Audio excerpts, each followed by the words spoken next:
اللہ الرحمن الرحیم نحمده ونصلی ونسلم علی رسولہ الکریم اما بعد فاعوذ باللہ من الشیطان الرجیم بسم اللہ الرحمن الرحیم ان ینصرکم اللہ فلا غالب لکم وَإِن يَخْذُلْكُمْ فَمَنْ ذَا الَّذِي يَنصُرُكُم مِّن بَعْدِهِ وَعَلَى اللَّهِ فَلْيَتَوَكَّلِ الْمُؤْمِنُونَ صدق اللہ مولانا العظیم۔ اللہم رب اشرح لی صدری ویسر لی امری واحلل عقدۃ من لسانی یفقہوا قولی۔ بارک اللہ لی ولکم فی القرآن العظیم ونفعنی وإیاکم بالآیات والذکر الحکیم، وصلی اللہ علی قائدنا مرشدنا سیدنا ومولانا محمد وعلی آلہ وصحبہ اجمعین برحمتک یا ارحم الراحمین۔ اللہ رب العالمین کا بے پناہ شکر و احسان ہے کہ اس نے اپنے محبوب اور محبوب کے محبوبوں کے صدقے ہمیں خانقاہ کی روح پرور فضا میں ایک بار پھر جمع ہونے کی توفیق اور سعادت مرحمت فرمائی۔ اللہ تبارک و تعالی اس صحبت کو اور نشست کو ہمارے ذخیرہ حسنات میں شامل فرمائے۔ اس سے پہلے کہ میں کچھ عرض کروں، آئیے ہم سب مل کر بارگاہ رسالت مآب صلی اللہ علیہ وسلم میں درود پاک کا ہدیہ پیش کرنے کی سعادتیں حاصل کریں۔ اللہم صلی وسلم وزد وبارک علی سیدنا وحبیبنا محمد صلی اللہ علیہ وسلم وعلی آلہ وصحبہ الکریم۔ میں نے قرآن کریم کی سورہ آل عمران کی ایک آیت کی تلاوت کا شرف حاصل کیا ہے۔ اس کا ترجمہ یہ ہے، اللہ تبارک و تعالی ارشاد فرماتا ہے، ان ینصرکم اللہ فلا غالب لکم۔ بہت واضح الفاظ ہیں اور یقین اور ایمان سے بھرپور ہیں، جو تاریکیوں میں، مایوسیوں میں اور سنگین حالات میں بندہ مومن کے لیے سہارے کا کام دیتے ہیں۔ اللہ فرماتا ہے، ان ینصرکم اللہ، اے لوگو اگر اللہ تمہاری مدد کر دے، اگر اللہ تبارک و تعالی کی مدد، اس کا کرم، اس کی تائید، اس کی توفیق، اس کی نصرت تمہارے شامل حال ہو جائے، فلا غالب لکم، تو کوئی تم پر غالب آنے والا نہیں ہے، تم شکست نہیں کھا سکتے، تم نامراد نہیں ہو سکتے، تم زمانے میں ذلیل اور رسوا نہیں ہو سکتے۔ اس آیت کا دوسرا حصہ ہے، اللہ فرماتا ہے، وَإِن يَخْذُلْكُمْ، اگر اللہ تمہیں رسوا کر دے،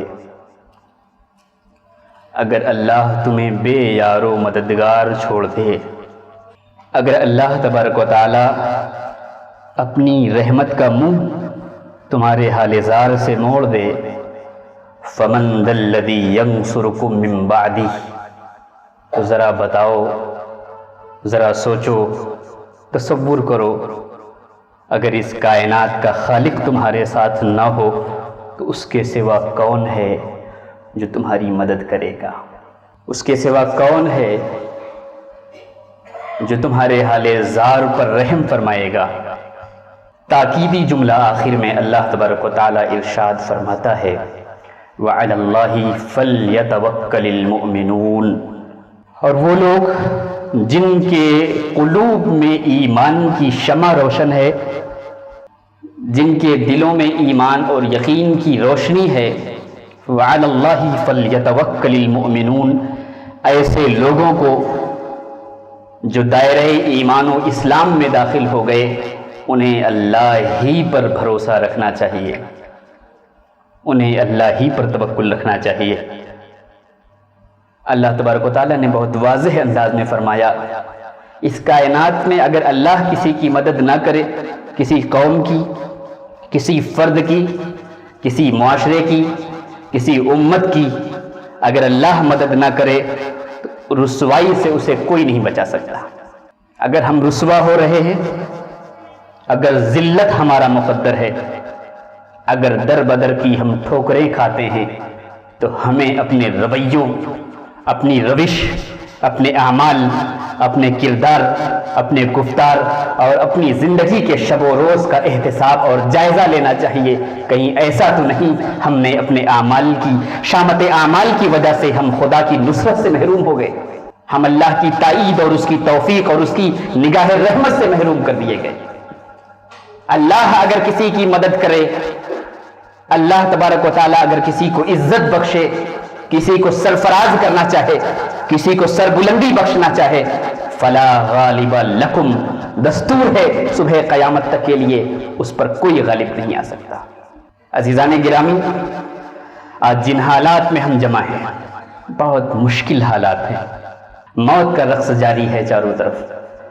ہم میں سے کتنے لوگ ہوں گے جن کے گھروں سے جنازے اٹھ رہے ہیں، جن کے حلقہ احباب میں سے لوگ کشاں کشاں دار آخرت کی جانب رخصت ہو رہے ہیں، اور کچھ تو وہ ہیں جو زندہ ہیں، سانسیں چل رہی ہیں، لیکن زندگی کی محرومیوں نے، زندگی کی لاچاریاں انہیں قدم قدم پر خون کے آنسو رونے پر مجبور کرتی ہیں، وہ روتے ہیں، گڑ گڑاتے ہیں۔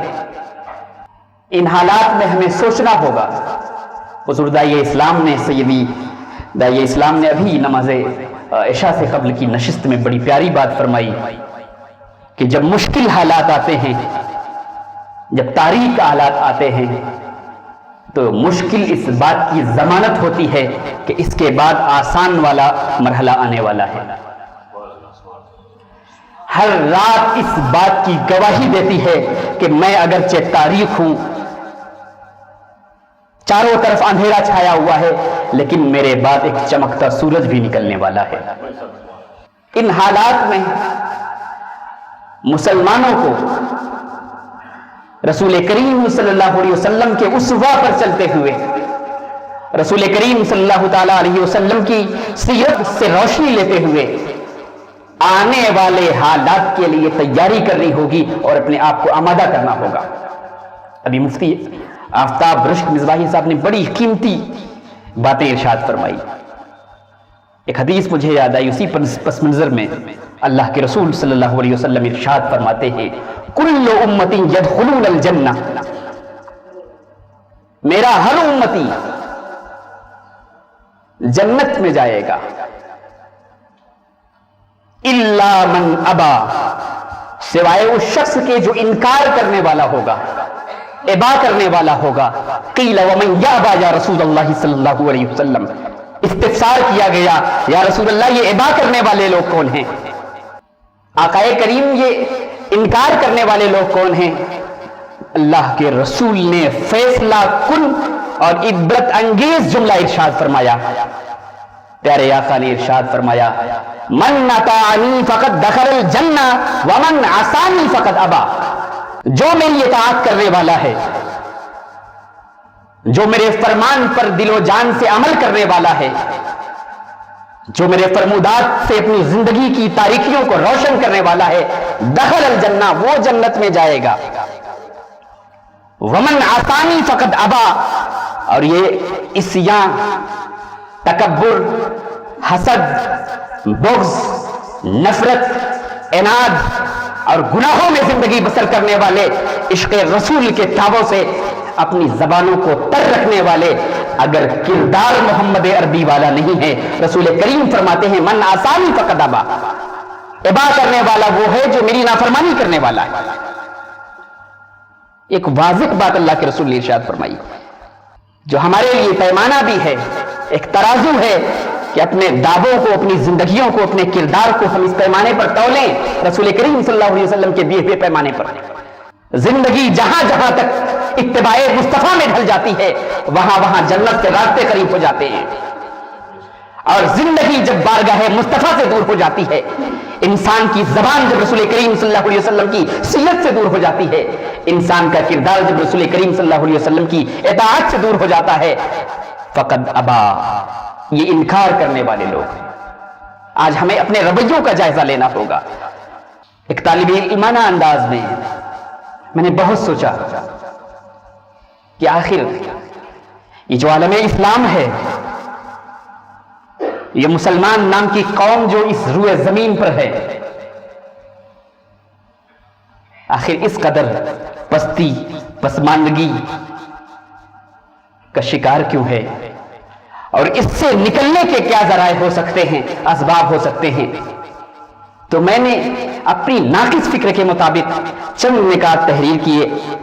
مجھے لگتا ہے کہ مجھے یہاں عرض کرنا چاہیے، اور ظاہر ہے کہ یہ بات خانقاہ عرفیہ میں نہ عرض کروں گا تو کہاں عرض کر پاؤں گا، اور آپ اسے نہیں سنیں گے تو دنیا میں اسے کون سنے گا۔ اس پستی اور ذلت سے نکلنے کے جو راستے ہیں، اور شرق سے غرب تک یہ جو ذلت ہمارا مقدر ہے، اس سے آگے بڑھنے کے کوئی راستے ہیں، تو مجھے لگتا ہے یہ جو 3-4 نکات ہیں، ہمیں ان پر عمل کرنا ہوگا۔ سب سے پہلی چیز تعلیم، ایجوکیشن۔ یہ ہم میں سے ہر شخص کا مشن ہونا چاہیے۔ آج آپ سوچتے ہیں کہ آپ الیکشن میں ہار رہے ہیں، نہیں، آپ الیکشن میں نہیں ہار رہے ہیں، آپ علم میں ہار رہے ہیں۔ آج ہم نے سوچا ہے کہ ہم فلاں سیٹ ہار گئے، فلاں الیکشن ہم ہار گئے، فلاں اسٹیٹ میں ہمارے امیدوار فتح یاب نہیں ہو پائے، اگر وہاں آپ جیت جاتے تب بھی آپ ہار رہے ہیں۔ یہ علم کی صدی ہے، یہ نالج کی صدی ہے۔ یہاں پہ الیکشن جیتنے والا اگر جاہل ہے تو وہ ہار رہا ہے، اگر ہارنے والا علم کی دولت سے مالا مال ہے تو وہ جیت رہا ہے۔ اللہ تبارک و تعالیٰ نے ایک راستہ آپ کے لیے بند کیا ہے تو 1000 راستے کھولے ہیں۔ آپ جس پیغمبر کا ہم کلمہ پڑھتے ہیں، اس پیغمبر نے فرمایا بعثت معلما، کہ مجھے بھیجا ہی گیا ہے معلم کائنات بنا کر کے۔ میں دنیا میں جہاں جہاں جہالت دیکھوں، جس جگہ اگنورنس دیکھوں، جس جگہ لوگوں کو علم سے دور دیکھوں، جہاں جہاں جہالت کی تاریکی دیکھوں، وہاں محمد رسول اللہ کا نور علم پھیلا دو اور زمانے میں علم کی روشنی پھیلاؤ۔ بعثت معلما، محمد رسول اللہ اس لیے آئے۔ آج ہم سوچتے ہیں کہ ہم یہاں جیت جاتے، وہاں جیت جاتے، یہاں ہار رہے ہیں۔ آپ جانتے ہیں یہ جو ٹوپی میں نے لگائی ہے، یہ کسی مسلمان کمپنی نے نہیں بنائی ہوگی۔ جس مصلے پہ آپ نمازیں پڑھتے ہیں، یہ مسلمانوں نے نہیں بنایا ہوگا۔ جس موبائل کو آپ خرید کر کے اپنے جیب میں اپنے احباب اور اقارب سے رابطے کرتے ہیں، یہ آپ کے بھائیوں نے نہیں بنایا ہوگا۔ آپ شکست یہاں کھا رہے ہیں۔ آپ کی مسجد میں جو مصلی رکھا ہوا ہے وہ آپ کے باپ نے نہیں بنایا، مسلمان ملکوں نے نہیں بنایا۔ الیکشن جیت بھی لیجئے گا تو کیا کریے گا جب اپنے نماز پڑھنے کے لیے مصلی بنانے کی پوزیشن میں آپ نہیں ہیں۔ اللہ کے رسول صلی اللہ علیہ وسلم کی سیرت کا وہ باب یاد کریں۔ بدر کا موقع ہے، مسلمانوں کو واضح فتح نصیب ہوتی ہے، جسے اس دن کو قرآن میں یوم الفرقان سے یاد کیا گیا۔ حق اور باطل میں امتیاز کا خط کھینچ دیا گیا۔ مسلمانوں کے لشکر نے چند دشمنوں کو قید کیا، جنگی قیدی مدینہ طیبہ لائے گئے۔ مشورہ ہوا، اللہ کے رسول نے صحابہ سے مشورہ کیا کہ کیا کیا جائے۔ بہت ساری رائیں آئیں۔ رسول کریم صلی اللہ علیہ وسلم نے مال کے عوض، فدیہ کے عوض کچھ لوگوں کو چھوڑ دیا، لیکن ان دشمنوں پہ بھی اللہ کے رسول کی نظر تھی۔ ذرا دیکھیے تو صحیح، انتقام کا جذبہ ہمارے دل و دماغ میں اتنا زیادہ بھر گیا ہے کہ ہم سوچتے ہیں 1 سیکنڈ سے پہلے اپنے دشمن کا جواب دے دیتے۔ یہ جو ہمارے ری ایکشن کا مزاج ہے، یہ جو ہمارے رد عمل کا مزاج ہے، یہ جو جواب دینے کا بھوت ہمارے سروں میں سوار ہو گیا ہے، آپ جواب نہیں دیتے، اپنا اور اپنی قوم کا مذاق بنا رہے ہیں۔ ہم کیا جواب دے پائیں گے جن کے ہاتھوں میں ایک رائفل بھی آپ کی نہیں ہے، ایک مسلح آپ کا بنایا ہوا نہیں ہے، ایک موبائل آپ کا بنایا ہوا نہیں ہے، مسجد میں جو لائٹس آپ نے لگا رکھی ہے، جو ڈیکوریشن آپ نے کر رکھا ہے وہ آپ کا نہیں ہے، آپ کیا جواب دیں گے؟ 21ویں صدی میں جب بھی دشمنوں کو جواب دیا جائے گا تیر اور تلوار کے ذریعہ سے نہیں، 21ویں صدی میں جہالت کا جواب علم سے دینا ہوگا۔ آپ جب بھی لڑیں گے سائنس کے میدان میں لڑیں گے۔ آپ فخر سے کہتے ہیں فلاں نبی نے یہ بنایا، فلاں نبی نے یہ بنایا، فلاں نبی نے یہ کیا، فلاں نبی نے یہ کیا۔ ہم نے کیا کیا؟ پی کے ہٹی نے لکھا تھا کہ یورپ کا جو ڈارک ایج تھا، جو ان کا تاریک دور تھا، اس زمانے میں 16ویں صدی کے زمانے میں جب مسلمان علم کی خیرات تقسیم کر رہا تھا، اس زمانے میں یورپ کے لوگ واش روم میں جانے کو بدتہذیبی سمجھتے تھے۔ یہ کس بات کا فیضان تھا؟ یہ اس اقرا کا فیضان تھا جو پہلی وحی کے صورت میں اسلام کی پہلی آیت نازل ہوئی۔ آپ نے خطبہ سے، مقررین سے، کتابوں میں پڑھا ہوگا، سنا ہوگا کہ اللہ کے رسول صلی اللہ علیہ وسلم جس زمانے میں مبعوث ہوئے وہ زمانہ برائیوں کا زمانہ تھا، اس قدر برائیوں کا زمانہ تھا کہ لوگ اپنی بیٹیوں کو زندہ درگور کر دیتے تھے، لوگ اپنی ماں کو باپ کے انتقال کے بعد بازار میں بیچنے کے لیے لے آتے تھے، شراب عام تھی، طرح طرح کی برائیاں عام تھی، لیکن اسلام کی جو پہلی آیت نازل ہوتی ہے اس بارے میں نازل نہیں ہوتی کہ بیٹیوں کو زندہ درگور نہ کرو۔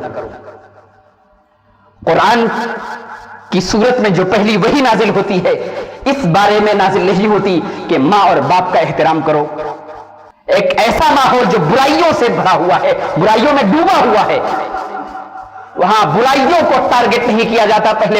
پہلی وحی میں اقرا، رب کے نام سے پڑھا کرو، علم حاصل کیا کرو، جب علم آئے گا تو برائیاں دور چلی جائیں گی، جب علم آئے گا تو جہالت کی تمام حرکتیں دور چلی جائیں گی۔ اسلام نے یہ مزاج دیا، امر کا صیغہ ہے، فرض صرف آپ پہ نماز نہیں ہے، فرض صرف آپ پہ روزہ نہیں ہے۔ میں پورے وثوق کے ساتھ کہتا ہوں جتنا فرض نماز ہے، جتنا فرض روزہ ہے، جتنے فرض ارکان دین ہیں، قرآن کی پہلی وحی کہتی ہے اتنا ہی فرض مسلمانوں پہ یہ ہے کہ جہالت کو دور کرنے کا مشن چھیڑیں، اپنے بچے کو علم سے آراستہ کریں، زمانے کے علم سے آراستہ کریں۔ اللہ کے رسول نے ان دشمنوں کو دیکھا، کسی کے پاس پیسہ تھا اسے فدیہ لے کر کے چھوڑ دیا گیا، لیکن بعض دشمن ایسے تھے جو لکھنا جانتے تھے، بعض دشمن ایسے تھے جنہیں کتابت کا فن آتا تھا، بعض دشمن ایسے تھے جو اس زمانے کے ماڈرن ایجوکیشن سے لیس تھے۔ رسول کریم صلی اللہ علیہ وسلم نے ان کے لیے حکم یہ صادر فرمایا کہ اتنے مسلمان بچوں کو لکھنا سکھائیں اور یہ آپ کے جنگ سے رہا ہونے کا فدیہ ہو جائے گا۔ آپ جو قیدی بنائے گئے ہیں یہاں، اگر آپ نے مسلمانوں کے اتنے بچے کو سکھا دیا تو آپ کو رہا کر دیا جائے گا۔ یہ ہوتا ہے دانش حاضر سے استفادے کا سلیقہ۔ دشمن کے علم سے فائدہ اٹھایا جا رہا ہے، وہ دشمن جو یوم الفرقان کو ان لوگوں کے مقابلے میں آیا تھا جو اس زمین پر انبیاء کے بعد اس زمین پر ان سے افضل جماعت نہیں دیکھی گئی، اصحاب بدر کے مقابلے میں کھڑا ہوا دشمن، جن کے بارے میں رسول کریم صلی اللہ علیہ وسلم نے ارشاد فرمایا اللہم ان تہلک هذه العصابہ فلن تعبد فی الارض ابدا۔ مولا اگر یہ جو میرے ہیرے ہیں، یہ جو میرے جگر کے ٹکڑے ہیں، محنت و مشقت سے میں نے انہیں جمع کیا ہے، اگر یہ سب ہلاک ہو گئے، 13 سال کی مکہ کی زندگی میں تانے سن کر کے، کنکری اور پتھروں کا بوجھ برداشت کر کے، دشمنوں کی تمام مخالفتوں کو برداشت کر کے میں نے یہ جو 313 لوگوں کا ایک چھوٹا سا ہجوم تیار کیا ہے، اگر یہ ہلاک ہو گیا تو اس زمین پر تیرا کوئی نام لینے والا نہ رہے گا، اس زمین پر تیری کوئی عبادت کرنے والا نہ رہے گا۔ ایسا پاک باز گرو، ہم مر جائیں لیکن ہمارے بعد بھی اللہ کا نام زندہ رہے گا۔ اس کا نام لینے والا رہے گا, کوئی نہیں کہہ سکتا. یہ رسول کریم نے اس جماعت کے بارے میں کہا, یہ جماعت اگر ہلاک ہو گئی تو اسلام کی رونقیں مان پڑ جائیں گی, محمد رسول اللہ کا مشن کمزور پڑ جائے گا. ان لوگوں کے مقابلے میں کھڑا ہونے والا ہمارے مقابلے میں کوئی کھڑا ہوتا ہے, پھر انتقام کا جذبہ دیکھیے, ہم کتنی جلدی انتقام لینے کے لیے تیار ہو جاتے ہیں, ایک سیکنڈ دیر نہیں کرتے اسے زیر کرنے کے لیے, اسے ذلیل کرنے کے لیے, شرمندہ کرنے کے لیے. لیکن جب انقلاب کا پیغمبر آتا ہے تو انتقام کی نہیں سوچتا, وہ آنے والے قیامت تک کے لیے انقلاب کی پرورش کرنے کے لیے آیا تھا. وہ دشمنوں سے بھی اپنے انقلاب کے لیے استفادہ کر رہا ہے. اور پیغام ہے مسلمانوں کے لیے, یہ جو جن لوگوں سے تم لڑ رہے ہو ان سے میدان میں مت لڑو, ان کے علم سے فائدہ حاصل کرو, ان سے سیکھو, آگے بڑھنا سیکھو, ان سے ٹیکنالوجی سیکھو, ان سے نالج سیکھو. اگر تم نے یہ سیکھ لیا, یہ تعلیم کا مشن ہے, یہ علم کا مشن ہے, یہ پیغمبر اعظم صلی اللہ علیہ وسلم کے اس مقصد بعثت کی تکمیل ہے جس کے لیے بطور خاص اللہ نے اپنے رسول کو دنیا میں بھیجا تھا. بطور خاص اللہ تبارک و تعالیٰ نے اس لیے بھیجا تاکہ جہالت کی تاریکیاں دور کریں. تو آج مسلمانوں کو, اہل ایمان کو اگر اپنا وجود ثابت کرنا ہے تو انتخابی مزاج سے باہر نکلیں, انتقامی مزاج سے باہر نکلیں, رد عمل کی پوزیشن سے باہر نکلیں اور محمد الرسول اللہ کا انقلابی مزاج اپنے اندر پیدا کریں. دشمن کو ختم کرنے کے لیے نہیں, دشمن کے سائنس سے, دشمن کے علم سے, سامنے والے مخالف کے نالج سے فائدہ حاصل کرنے کی کوشش کریں. محمد رسول اللہ کی سیرت یہی کہتی ہے. انہوں نے ہمیں یہی سکھایا, انتقام کی جلدی مت کرو, انقلاب کے بارے میں سوچو, رد عمل کی پوزیشن میں مت آؤ, آنے والے اس ماحول کو دیکھو. اسلام علم کے لیے آیا تھا, یہی وہ فکر تھی, یہی وہ مزاج تھا کہ محمد الرسول اللہ جب آئے تھے تو کل 17 لوگ لکھنا اور پڑھنا جانتے تھے. جب محمد الرسول اللہ کا آخری وقت تھا, اس دنیا سے آپ تشریف لے جا رہے تھے, اس وقت 17,000 ایسے لوگ تیار ہو گئے تھے جو اپنے ہاتھوں سے لکھنا اور پڑھنا جانتے تھے. یہ علم کا مزاج تھا جو محمد رسول اللہ نے دیا. آج مسلمانوں کو اس مزاج کو اپنانا ہوگا.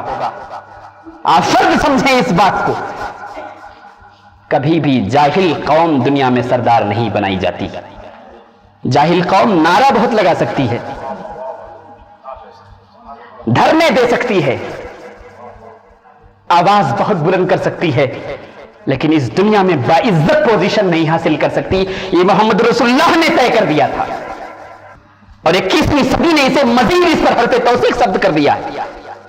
اب خانقاہ عارفیہ کا یہ پیغام دیکھیں, حضور داعی اسلام کی زندگی دیکھیں, اپنے طلبہ کو, اپنے مسترشدین کو, اپنے حاضر باشوں کو, اپنے متعلقین کو سب سے زیادہ تلقین اس بات کی ملتی ہے, سب سے زیادہ نصیحتیں اس بات کی کیا پڑھا, جو بتا رہے اسے خود دیکھا کہ نہیں دیکھا, کہ دوسروں کی آنکھ کا دیکھا. علم کی طرف ہم آگے بڑھیں. اور یہ علم, ایک بزرگ کا فرمان یاد آیا, فرماتے ہیں من طلب علما لیحیی بہ الاسلام فہو من الصدیقین درجتہ بعد درجۃ النبوہ. علم اس لیے حاصل نہ کریں کہ اب علامہ بن گئے, فہامہ بن گئے, آؤ اب آستین سمیٹو اور مقابلہ کر لو. ہمیشہ ہماری آستین چلی رہتی ہے, مقابلے ہی کی پوزیشن میں ہم رہتے ہیں, ہمارا مزاج ہی سیدھا نہیں ہوتا. لیحیی بہ الاسلام, علم اس لیے حاصل کرو یہ جو مسلمانوں کی رسوائی ہو رہی ہے مسلمانوں کا سر عزت سے بلند ہو جائے.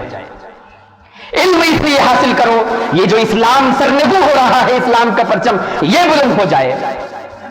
اور آج اگر اس پیغام پہ محمد رسول اللہ کے مسلمان عمل کرنے لگیں, خاموش ہو جائیے. محمد رسول اللہ کی سیرت یہ ہے کہ جب مقابلہ کرنے کی طاقت نہ ہو تو خاموش ہو جائیے اور تیاری کیجئے آنے والے انقلاب کی, آنے والے دن کی. بات بات پر ریئیکشن دینے کا مزاج ہمارا ہے, تو ہمیں علم کے راستے کی طرف آنا ہوگا. ایک دوسری بات جو میں سمجھتا ہوں جس کی بنیاد پر خانقاہیت کا احیاء ہونا چاہیے، اس امت کا احیاء ہونا چاہیے، وہ ہے تزکیہ۔ تزکیے سے میری مراد آپ اسے جدید لوگوں کی اصطلاح میں کہہ دیں تو کلچر ہمارا زندہ ہونا چاہیے، مہذب ہمیں ہونا چاہیے، ہمیں اپنی تہذیب سے وابستگی اختیار کرنی چاہیے۔ ہوتا یہ ہے، لوگ پوچھتے ہیں کہ بھائی ایک جاہل آدمی گناہ کرتا ہے تو سمجھ میں آتا ہے، کم جانتا ہے، اس کے پاس نالج کم ہے، پڑھا لکھا ہے لیکن اذان کے وقت سو رہا ہے، یہ کیسے ہو گیا؟ اس کو تو پتا تھا نا کیوں سو رہا ہے۔ ایک جاہل آدمی جسے اسلام کے بارے میں، پیغمبر کی سیرت کے بارے میں کم علم ہے، وہ گالیاں دے رہا ہے تو ٹھیک ہے، لیکن جو رسول کا سب سے بڑا عاشق بنتا ہے وہ سب سے بڑا گالی باز ہو جاتا ہے، یہ کیسے ہو جاتا ہے؟ صرف علم کافی نہیں ہے، صرف کپ سونے کا ہونا کافی نہیں ہے، اس کے اندر چائے بھی ہونی چاہیے۔ ہمارے سونے کے کپ میں پیشاب بھرا ہوا ہے، دیکھنے میں تو بہت اچھا ہے، جبہ تو بہت اچھا پہنا ہوا ہے، امامہ تو بہت اچھا لگایا ہوا ہے، باتیں بھی بہت اچھی کرتا ہے، لیکن باطن خبث سے بھرا ہوا ہے، خباثت اندر بھری ہوئی ہے، کینہ ہے اندر، بغض ہے اندر، کبھی کسی بندے کا خیر خواہ بننا نہیں چاہتا، کبھی کسی کو برداشت کرنا نہیں چاہتا۔ اس لیے اس امت کا حیا جب بھی ہوگا تو قرآن کریم کے اس آیت کے مطابق ہوگا کہ رسول اس لیے آتا ہے تاکہ دنیا میں علم کا اجالا پھیلائے اور دلوں کو غلاظتوں سے پاک کر دے۔ یعلمہم ویزکیہم، رسول اس لیے آتا ہے تاکہ تمہیں تعلیم کتاب بھی دے اور تمہارا تزکیہ اخلاق بھی کرے اور تزکیہ قلوب بھی کرے۔ اسے بالکل اس طرح سمجھیے، نماز میں دو شرطیں ہیں، ایک شرط ہے قبلے کی طرف منہ کر کے نماز پڑھنا، اور ایک شرط ہے طہارت، پاک ہونا، کپڑے کا پاک ہونا، بدن کا پاک ہونا، جس جگہ آپ نماز پڑھ رہے ہیں اس جگہ کا پاک ہونا، اور ایک ہوتا ہے سمت قبلہ، قبلہ رخ ہونا۔ یہ دونوں شرطیں اگر ہم سمجھ لیں تو ہماری زندگی کے مسائل حل ہو جائیں گے۔ کوئی آدمی پاک تو ہے لیکن نماز ادھر کا منہ کے بجائے ادھر پڑھ رہا ہے، نماز ہو جائے گی اس کی؟ یہاں نہیں، وہ کعبہ شریف میں حرم میں بھی جا کر کے نماز پڑھے گا، اس کی نماز نہیں ہوگی۔ پاک ہے لیکن اسے قبلہ نہیں ملا ہے، اس کا منہ قبلے کی طرف نہیں ہے، کتنا بھی پاک ہو، آب زمزم سے دھو کر کے آ جائے خود کو، طہارت کا کتنا بھی بڑا حامل ہو جائے، اگر نماز میں منہ قبلے کی طرف نہیں ہے تو نماز نہیں ہوگی۔ منہ قبلے کی طرف ہے لیکن طہارت نہیں ہے، وضو نہیں ہے، غسل واجب ہے، پاک نہیں ہے، تو یہاں نہیں، خانقاہ عرفیہ کی مسجد میں نہیں، کعبہ شریف میں جا کر کے نماز پڑھ لے گا ایسا شخص، نماز ہو جائے گی۔ یہی ہماری زندگی کا مرض ہے۔ کسی کو کامل شیخ مل جاتا ہے لیکن دل پاک نہیں ہوتا، اس لیے اسے مولا کی محبت پیدا نہیں ہو پاتی، اللہ کا ڈر پیدا نہیں ہو پاتا۔ شیخ تو بہت ایسا ہے، شیخ تو ایسا ہے کہ وہ تعریفوں کو تلاش کرتا ہے، شیخ تو ایسا ہے جو نرم زبینوں کو تلاش کرتا ہے تاکہ وہاں پہ بیج ڈالے، لیکن طہارت ہی نہیں ہے۔ قبلہ تو ہے، طہارت نہیں ہے، علم تو ہے، تزکیہ نہیں ہے، پڑھا لکھا بہت ہے، بخاری شریف 4-5 مرتبہ پڑھ ڈالا ہے، قرآن روز پڑھتا ہے، لیکن نماز ہی میں دل نہیں لگتا، اللہ کی محبت ہی دل میں نہیں آتی۔ جتنا بڑا عالم ہے اتنا ہی بڑا نافرمان اور اتنا ہی زیادہ بے عمل ہے۔ تو زندگی کو صحیح راستے میں لانے کے لیے جس قدر طہارت ضروری ہے اسی قدر استقبال قبلہ بھی ضروری ہے، جس قدر علم ضروری ہے اسی قدر تزکیہ بھی ضروری ہے۔ قرآن کریم میں اللہ ارشاد فرماتا ہے وَذَرُوا ظَاهِرَ الْإِثْمِ وَبَاطِنَهُ، اے لوگوں یہ جو ظاہر کے گناہ ہیں انہیں بھی چھوڑو اور جو باطن کے گناہ ہیں انہیں بھی چھوڑو۔ بہت جلدی سے میں بیان کروں، تیسری چیز جو اس امت کے احیاء کے لیے اور خانقاہیت کے احیاء کے لیے ضروری ہے وہ میری سمجھ کے مطابق تجارت ہے۔ کوئی چیز ہوتی ہے، ایک نبی کی سنت ہے، یہ فلاں نبی کی سنت ہے، یہ فلاں نبی کی سنت ہے، لیکن اللہ کے رسول صلی اللہ علیہ وسلم نے فرمایا بکثرت احادیث میں تجارت کسی نبی کی سنت نہیں ہے، تجارت انبیاء کی سنت ہے، انبیاء کا طریقہ ہے۔ اور اللہ کے رسول صلی اللہ علیہ وسلم نے ارشاد فرمایا اس امت کے 90% رزق یا 9% رزق تجارت میں لکھ دیے گئے ہیں، بزنس میں لکھ دیے گئے۔ کام کرو، محنت کرو۔ اللہ کے رسول نے ایک دوسری حدیث میں ارشاد فرمایا التاجر الصدوق مع الانبیاء والشہداء یوم القیامہ، اگر ایسا تاجر ہے، ایسا بزنس مین ہے جو تجارت کرتا ہے، بزنس کرتا ہے اور ساتھ ہی سچ بولتا ہے، الامین غلط مال کو صحیح مال نہیں بتاتا، امانت داری کرتا ہے، دیانت داری کرتا ہے، تو رسول کریم فرماتے ہیں مال انبیاء والشہداء یوم القیامہ، قیامت کے دن انبیاء اور شہداء کے ساتھ اسے اٹھایا جائے گا۔ اس تجارت کے مزاج کو زندہ کرنے کی ضرورت ہے، اور دور جدید میں یہ تسلیم کر لیا گیا ہے کہ ایوریج مائنڈ والے ملازمت کرتے ہیں اور اعلیٰ ذہن والے تجارت کرتے ہیں، بزنس کرتے ہیں۔ نوکر کتنا بھی بڑا ہو، نوکر ہی تو ہوگا، چاہے وہ ہوائی جہاز میں رہتا ہو، نوکر نوکر ہے۔ لیکن وہ شخص جو تجارت کرتا ہے، جو بزنس کرتا ہے، چاہے ایک دکان کا چلاتا ہو، ایک دکان میں بیٹھا ہوا ہے، ایک گومتی چلا رہا ہے، جہاز میں رہنے والا نوکر ہے، گومتی چلانے والا مالک ہے۔ ملازمت میں آپ کو کھڑے ہو جانا ہے، باس آئے گا، اور تجارت میں اپنی سیٹ پہ بیٹھا ہوا ہے، کوئی بھی سامنے آتا ہے اپنی گدی پہ بیٹھ کر کے سودا دے رہا ہے۔ اللہ کے رسول صلی اللہ علیہ وسلم کا طریقہ تجارت ہے۔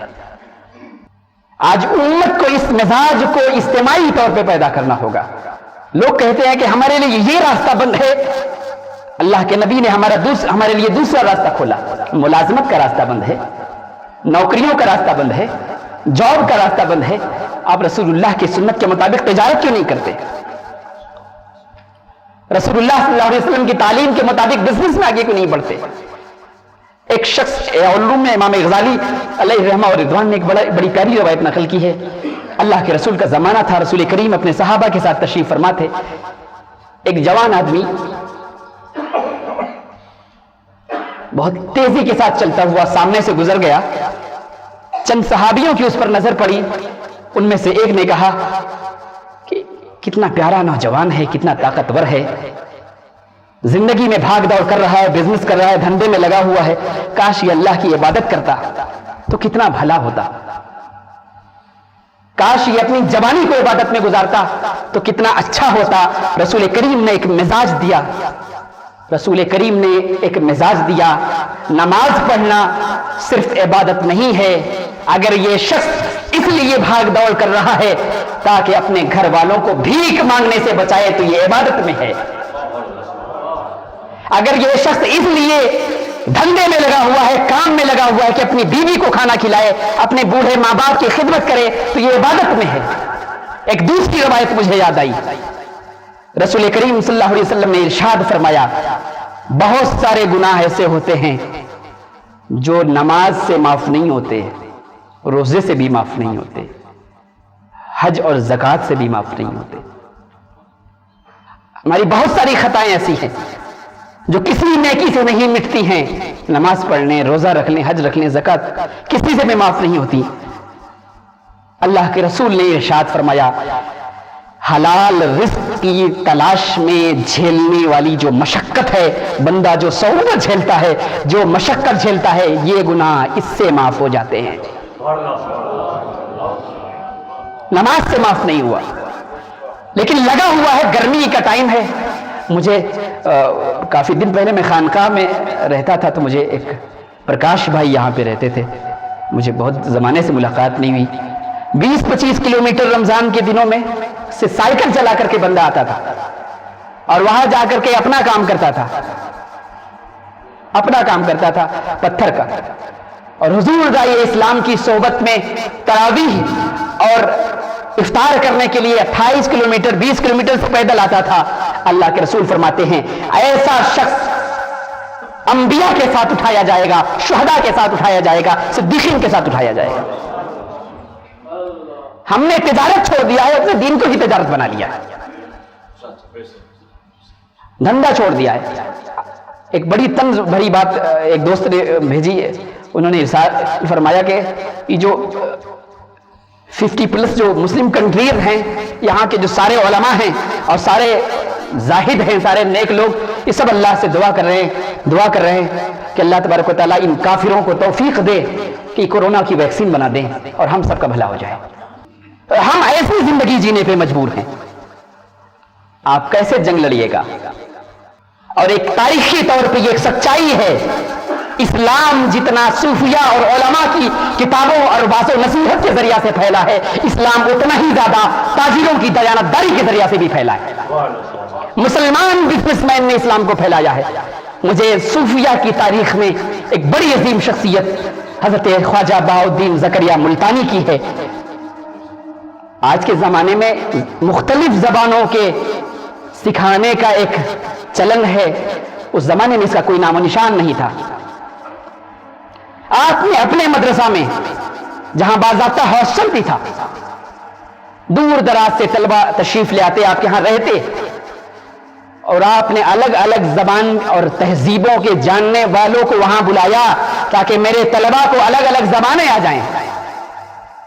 یہ اسکول آف لینگویجز کا جو کانسیپٹ آج کے زمانے میں ہے، صوفیہ نے اسے دیا۔ آپ کے طلبہ ان زبانوں کو سیکھتے اور جب وہ فارغ ہو جاتے، آپ کی سیرت میں آتا ہے کہ آپ اپنے جیب خاص سے مال تجارت خرید کر کے کشتیوں میں لاد کر کے اپنے طلبہ کو دیتے کہ پیسہ اس سے کمانا اور اپنی دیانتداری سے جا کر کے اسلام کی تبلیغ کرنا۔ 17 سے زائد ایسے ممالک اور ایسے زمین کے خطے ہیں جہاں پہ خواجہ بہاؤالدین زکریا ملتانی کے تاجر شاگردوں کے ذریعہ اسلام کی روشنی پہنچی ہے۔ یہ ہے تجارت، اور اللہ کے رسول صلی اللہ علیہ وسلم کی زندگی یہی تو تھی۔ اللہ کے رسول صلی اللہ علیہ وسلم کا انقلاب یہی تو تھا۔ بسا اوقات ایک محاورہ ہے کہ جب تک آدمی بات نہیں کہتا تب تک یہ نہیں پتا چلتا کہ اس میں علم زیادہ ہے یا جہل زیادہ ہے۔ بالکل اسی طرح یہ صداقت ہے، جب تک انسان کے ساتھ معاملہ نہیں کر لیا جاتا تب تک یہ نہیں پتا چلتا کہ وہ اللہ سے ڈرنے والا زیادہ ہے یا فراڈ کرنے والا زیادہ ہے۔ باتوں میں تو ہم سب مسلمان بن جاتے ہیں، لیکن جب کوئی غریب ہمارے ساتھ معاملہ کرتا ہے تو ہم پیچھے ہٹ جاتے ہیں۔ رسول اللہ کے لیے 2 وصف زمانہ جاہلیت میں استعمال کیے جاتے تھے۔ الصادق، آپ زبان سے سچ بولنے والے ہیں۔ الامین، آپ اپنے کردار سے دیانتداری کا خیال رکھنے والے ہیں۔ آپ کے ایک دوست تھے، یہ عجیب مزاج ہے ہمارا، جو ہم سے جتنا زیادہ دور ہوتا ہے ہم کو اتنا ہی زیادہ اچھا سمجھتا ہے، اتنا ہی کہتا ہے بڑے نیک آدمی ہیں، بڑے سیدھے آدمی ہیں، بڑے شریف آدمی ہیں، اور جو جتنا زیادہ ہم سے قریب ہوتا جاتا ہے، کلوز ہوتا جاتا ہے، اتنا ہی زیادہ بدگمان ہوتا جاتا ہے۔ بڑا اچھا سمجھتا تھا اسے، بڑا بدتمیز نکلا، دیکھنے میں تو بڑا شریف تھا، بڑا بدبخت انسان نکلا کہ ہم سے دور رہنے والا ہم سے زیادہ پیار کرتا ہے، ہم سے قریب رہنے والا ہم سے دور ہو جاتا ہے۔ رسول سے جو جتنا زیادہ قریب ہوتا گیا وہ اتنا ہی زیادہ ان پہ فدا ہوتا گیا۔ سب سے پہلے ایمان لانے والوں کی فہرست دیکھیں آپ، کون ہے؟ آپ کی بیوی خدیجہ سب سے پہلے ایمان لاتی ہے، اور کس بنیاد پہ ایمان لاتی ہے؟ تجارت میں جو دیانتداری کی تھی آپ نے، بزنس میں جو عدالت کا لحاظ رکھا تھا آپ نے، خدیجہ کے مال تجارت کو اپنی دیانتداری اور اپنی شرافت سے بڑھایا تھا آپ نے، اس دیانتداری سے متاثر ہوئی تھی خدیجہ۔ اور جب اللہ کے رسول پر پہلی وحی نازل ہوئی تھی، خدیجہ کے پاس رسول اللہ تشریف لے گئے، زملونی زملونی زملونی، مجھے چادر اڑھاؤ، مجھے چادر اڑھاؤ، چادر اڑھاؤ۔ آپ نے ارشاد فرمایا، خدیجہ مجھے ایسا محسوس ہوتا ہے کہ کہیں میں ہلاک نہ ہو جاؤں۔ خدیجہ کے جو الفاظ تھے، یا رسول اللہ، اللہ آپ کو کبھی ہلاک نہیں کرے گا۔ محمد رسول اللہ کے کردار کی اس سے سچی کوئی تصویر نہیں ہو سکتی، اس لیے کہ محمد رسول اللہ کے رات دن ساتھ رہنے والی نے یہ گواہی دی تھی۔ اور سچی بات یہ ہے، اپنی بیوی سے کیا آپ کہہ سکتے ہیں کہ مسلمان اگر بننا ہے، آئیڈیل مسلمان اگر ہے تو تمہارا شوہر ہے، اس طرح کا مسلمان بننا۔ کوئی شوہر اپنی بیوی سے آج کے زمانے میں کہہ سکتا ہے؟ اتنا گرے ہوئے ہیں، اتنے بڑے مسلمان اور اتنے بڑے مبلغ ہیں ہم کہ اپنے گھر میں ہی ہمارا اسلام اجنبی ہو کر کے رہ گیا. یا رسول اللہ، اللہ آپ کو کبھی ہلاک نہیں کرے گا. آپ ناداروں کے لیے کماتے ہیں، بیواؤں کا خیال رکھتے ہیں اور غریبوں اور مسکینوں کی امداد کرتے ہیں. اللہ آپ کو کیسے ہلاک کرے گا؟ اور حضرت عائشہ نے تو قلم توڑ دیا. پوچھا گیا رسول اللہ کیسے تھے؟ فرمایا کانا خلقہ القرآن. محمد رسول اللہ جو قرآن اپنے لبوں سے تمہیں سناتے تھے ان کی زندگی ویسی ہی، ان کی زندگی سراپا قرآن تھی. گویا کہ وہ اپنی زبان سے قرآن سناتے تھے اور کردار سے قرآن ٹپکتا ہوا محسوس ہوتا تھا. اس سے بڑی نعت کیا ہو سکتی ہے رسول اللہ کی؟ جیسے اندر تھے ویسے باہر تھے. ان کا جو مزاج، جو تیور اندر ہوتا تھا وہی باہر ہوتا تھا. تبھی تو قرآن زندگی تھی آپ کی. محمد رسول اللہ کے جو جتنا زیادہ قریب ہوتا جاتا، محمد رسول اللہ کا اتنا ہی زیادہ دیوانہ ہوتا جاتا. ایک صحابی عبداللہ بن سائب تھے جنہوں نے زمانہ جاہلیت میں آپ کے ساتھ تجارت کی تھی، یعنی تجارت میں پارٹنرشپ تھی آپ دونوں کی. جب اللہ کے رسول کے پاس ایمان لانے کے لیے وہ آئے، رسول اللہ نے مسکراتے ہوئے دیکھا. عبداللہ بن سائب کیا تم نے مجھے پہچانا نہیں؟ عبداللہ بن سائب کیا تم نے مجھے پہچانا نہیں؟ عبداللہ بن سائب نے جو جملہ کہا تھا وہ محمد رسول اللہ کے بے داغ کردار کی تصویر ہے. یا رسول اللہ آپ کو کیسے نہیں پہچانوں گا؟ جب زمانہ جاہلیت میں ہم تجارت کرتے تھے میں نے کبھی آپ کو فریب دیتے ہوئے نہیں دیکھا، میں نے کبھی آپ کو باتیں بناتے ہوئے نہیں دیکھا، میں نے کبھی آپ کو دھوکہ دیتے ہوئے نہیں دیکھا. تجارت کریں تاکہ زمانہ آپ کا کردار دیکھے، بزنس کریں تاکہ زمانہ آپ کا کردار دیکھے. آج مسلمانوں کو اس میدان میں آگے بڑھنا ہوگا، تجارت کی طرف آگے بڑھنا ہوگا، بزنس کی طرف آگے بڑھنا ہوگا. اس لیے کہ اسلام کی بنیاد مضبوط کرنے کے لیے جتنا بلال کے سوزے دل کی ضرورت ہے اتنا ہی عثمان کی دولت کی بھی ضرورت ہے. اسلام کی بنیاد کو آگے بڑھانے کے لیے جتنا عمار بن یاسر کے صبر اور تحمل کی ضرورت ہے اتنا ہی زیادہ عبد الرحمن ابن عوف کے جذبہ ایثار کی بھی ضرورت ہے. ہم آگے بڑھیں اور اپنی تجارت کے ذریعے سے، اپنی دیانتداری کے ذریعے سے غیروں کے درمیان معاملات بڑھائیں اور انہیں اپنے کردار سے اپنے قریب کریں. محمد رسول اللہ کا یہ بے داغ کردار ان تک پہنچائیں. آخری چیز جو میں سمجھتا ہوں کہ اس امت کے احیاء کے لیے ضروری ہوگی اور جس بنیاد پر اس امت کی بنیاد دوبارہ کھڑی ہوگی، وہ صوفیہ کا وہ مشہور زمانہ وہ فلسفہ ہے. خدمت کا راستہ مسلمانوں کو اختیار کرنا ہوگا. علم حاصل کریں، اپنے قلوب کا تزکیہ کریں، تجارت میں کوشش کریں اور انسانی سماج کے لیے خادم بن کر کے رہیں.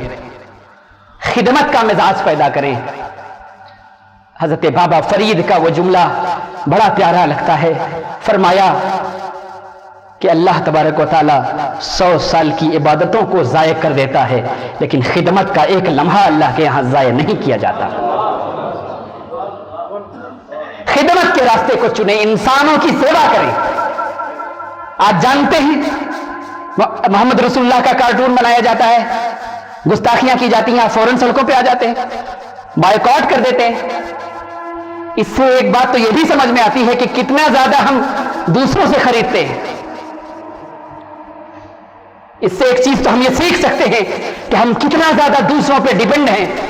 4 دن بعد پھر اسی سے خریدنے لگتے ہیں، اس لیے کہ ہمارے پاس نعم البدل ہے ہی نہیں.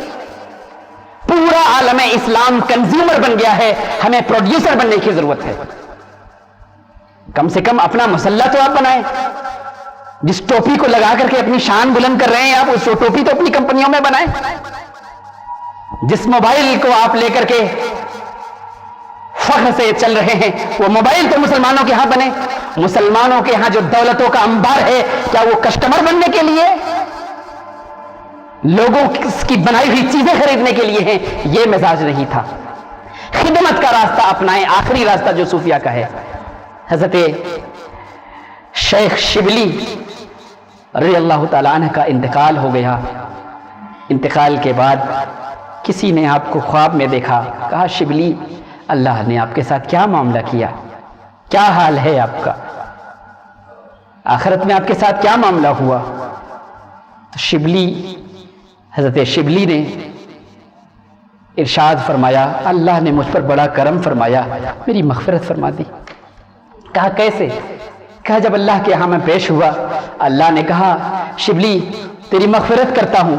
تو میں نے مولا سے پوچھا مولا کیا میری عبادتوں کو تم نے پسند کر لیا ہے, میرے نماز کو, میرے روزے کو؟